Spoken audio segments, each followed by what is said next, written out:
It was a beautiful, calm day. My sweet daughter holding my hand and looking up at me with a smile. My loving husband is next to me. I was enjoying a very happy time until I met that man. Hey, long time no see. Long time. Ian, my ex-husband, whom I hadn't seen in a long time, approached us with a nasty smile on his face. Did you have a baby? Huh, an old woman like you? I wouldn't be a mother if I were your age. It's none of your business. Leave me alone.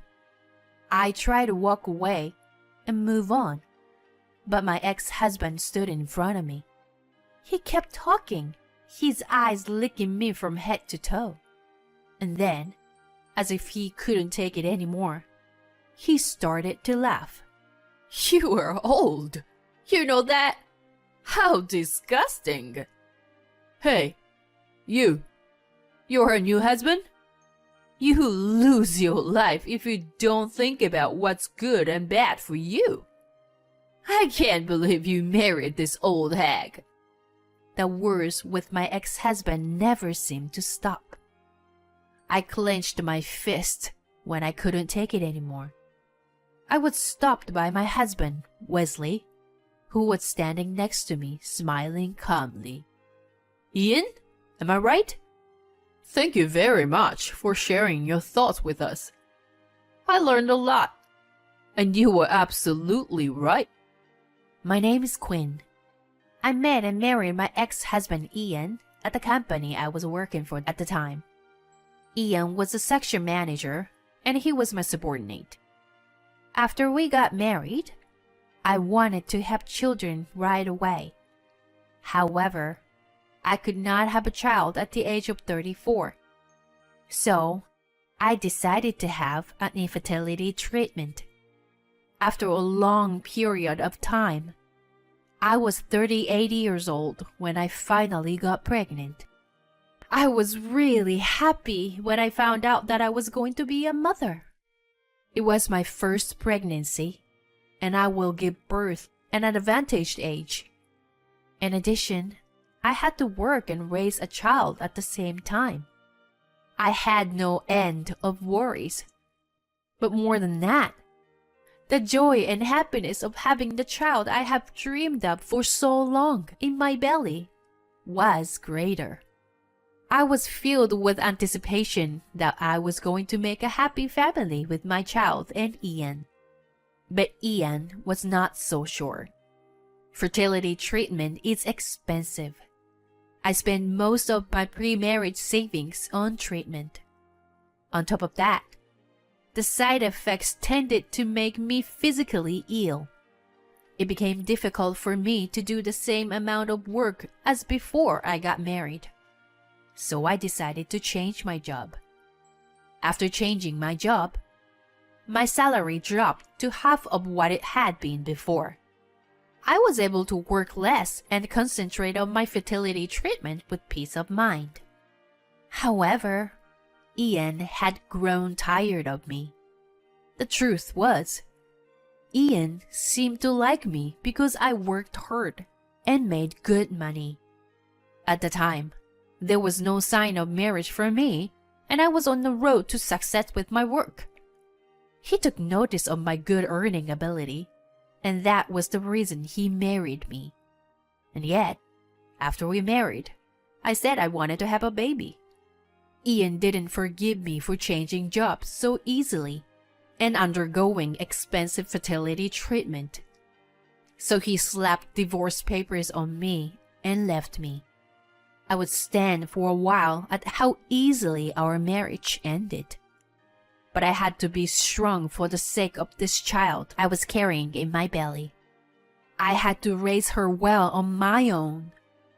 I explained the situation to the company and worked my butt off. With the help of my parents, I managed to give birth to my child. When I finally held my baby girl in my arms, I felt like the happiest in the world. I couldn't stop crying with happiness. But the one who was even happier than I was my new husband, Wesley. I met Wesley as a business partner at my former company. At that time, we had a good relationship as business partners. He was very disappointed when I resigned. After a while, we met again as business partners at my current company. He knew about my situation and was very kind and concerned about me. Wesley and I had always thought well of each other. It didn't take long for us to become close in our private life as well. Before the birth of my child, I remarried Wesley. And for the next few years, I was very happy. Wesley loved my daughter Ruby very much, even though she was not his own child. He takes care of Ruby to the point of overprotectiveness. After giving birth, when I became ill, he told me not to push myself too hard. He took care of the housework and Ruby almost by himself. I knew Wesley truly cared about me and Ruby. One day, we went for a walk in the park nearby. The weather was nice and Ruby fell asleep right after we got to the park. Then I saw a familiar figure walking ahead of me. I quickly took Wesley by the arm and tried to go the other way. But it was too late. The person who seemed to have noticed me looked at Wesley and Ruby with a surprised expression on his face. He then approached us with a smirk and a nasty smile on his face. Long time no see. Ian. Long time. Did you have a baby? Yeah. You got a problem with that? No. I'm just wondering how could an old woman like you be a mother, you know? It's none of your business. Leave us alone. Ian stands in front of me as I try to avoid him and move on, after moving his gaze to lick me from head to toe. As if he couldn't stand it any longer, Ian started laughing. You are too old to be a mother. You know that? It's disgusting. Ian's words never seemed to stop, and he looked into the stroller. Your kid. She's ugly. Just like you. Please, don't you dare say one more word. Or, if it was just about me, I could put up with it. But I couldn't take it anymore when someone makes fun of my child. Ian narrowed his eyes in amusement as I took a step forward. Before I could open my mouth, he quickly shifted his gaze to the side. Ian was looking at Wesley, who was right beside me. I can't believe anyone would marry this old hag. And she's got a kid with someone else? Really? Stop it. It's got nothing to do with you. Well, Quinn, you made a lot of money. That's all you were ever worth. Without money, there's no reason you want to be with Quinn, you know? My ex-husband is approaching Wesley and is smiling like a devil. In this world, everything is about profit and loss, brother. Fools who can't think in terms of profit and loss would not survive. Just like Quinn here. Quit her job to have a child. Those who don't understand profit and loss will just fail. You'd better watch out too, Mr. New Husband. Maybe you were the kind of person who doesn't understand profit and loss when you married Quinn. Ha ha ha. Ian's loud laughter echoes in the peaceful park. He made fun of not only me, but also my child and Wesley. I couldn't stand it anymore, and I clenched my fist and was about to approach my ex-husband. Then Wesley, who had been silently watching over the situation, restrained me. Quinn, wait. Calm down. Wesley, I can't stay silent after being told something like that. I understand how you feel, but violence is not acceptable. Wesley smiled at me and I lowered my fist. Quinn? Do you know this gentleman? He used to be one of my subordinates at the company I worked for. I didn't dare tell him that he was my ex-husband. I don't even want to say that I once married this horrible person. Wesley already seemed to know that Ian was my ex-husband without me having to tell him. He smiled deeply and nodded in understanding. So it was you. Quinn, take care of Ruby for me, okay? Wesley said so and handed the stroller to me. And then Wesley stepped forward to protect us from my ex-husband. He looked straight at Ian with a soft smile on his face as usual. Ian, am I right? Thank you very much for sharing your thoughts with us. It is true the profit and loss are very important, not only financially, but also in terms of the people involved. Sometimes it's better to think in terms of profit and loss. What you said is very reasonable and important. Well, you're not as stupid as I thought you were.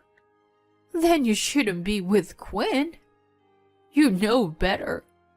My ex-husband glanced at me. He was grinning more than ever. He put his hands around Wesley's in a friendly manner, as if he thought Wesley was on his side. Wesley continues his words while brushed Ian's hands away. You know, my father owns a business. And in business, it is very important to calculate profit and loss. That's why I'll talk to my father about what you said today, Ian. Is your father a present? If you want, I can talk to him directly. Ian's eyes lit up. It's obvious he's trying to take advantage of it. He still likes money and titles. How could he act so differently with someone he just made fun of? I was beyond amazed. I know you're probably busy, Ian, so I'll let my father know. I'm sure my father will be in touch with you soon. Well then, I'll leave you alone for today. With that, Wesley took Ruby and me and started to walk away. As we passed each other, Ian looked down at me. I felt a little pity for Ian. Wesley's idea of telling his father was not as good as Ian imagined it would be. I rather admire his naiveness to take it all as a good thing. I am sure my ex-husband will be called out of his office soon. Ian, who took Wesley's words as meaning what he said, didn't notice anything. Wesley's father is the president of a company that is an important business partner of the company Ian works for. Wesley was out of his father's company because he was now gaining experience as a working adult at another company. That's probably why Ian didn't know about Wesley. I also learned about Wesley just before we got married. Wesley's parents have been really good to me. When they found out that I was pregnant with my ex-husband's child, they didn't say anything to reject me. They supported me when I was struggling to take care of my first child. Ruby is very attached to my parents-in-law, and it's so lovely to see them all playing together. If my father-in-law had heard what my ex-husband said today, he would be in a big trouble. Ian actually went to work the next day and was called out by his furious boss. The president of the important business partner complained to him by name. This president was, of course, my father-in-law. My father-in-law, who knew the circumstances of our divorce, was furious. He made a phone call to Ian's boss and told him about his bad attitude and how important it was to educate his employees. My son told me that he was told by one of your employees about the importance of profit and loss. You should think carefully about how much profit or loss you could make by one person's mistake. When Ian's boss asked him what was going on, he finally understood the situation and called me. Hello? Quinn, I'm sorry. What is it now? An apology? I was taken aback by the apology I heard before I answered. I knew he would call me sooner or later, but I didn't expect it to be so soon. He must have been in a great hurry, because he kept apologizing over and over again. I'm really sorry. Please, forgive me. Forgive? After you made fun of us like that? I thought to myself. What's wrong? Did you hear from my father-in-law? I heard him choking on my sarcasm on the other side of the phone. I guess he's got your kind advice, you know? I'm really sorry. I apologize. I'd like you to let me apologize to your current husband and the president in person. Did your boss tell you to apologize? Yes. I was told not to return to the company until I apologize in person and get your forgiveness. Please, help me. We were married once. Please. Quit it. You've only seen me as someone who earns good money, right? You're getting carried away now. And you told me it was all about profit and loss. For me, it's a loss to keep you near my husband and my father-in-law. Talking to you who made fun of my daughter and my husband, it's nothing but a loss to me. So this phone call is such a waste of time for me. If you understand, don't call me again. No. I hung up the phone without hearing Ian's last words.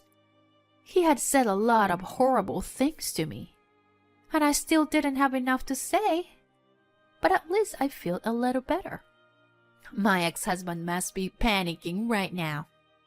After a while, bad reputation spread throughout the industry.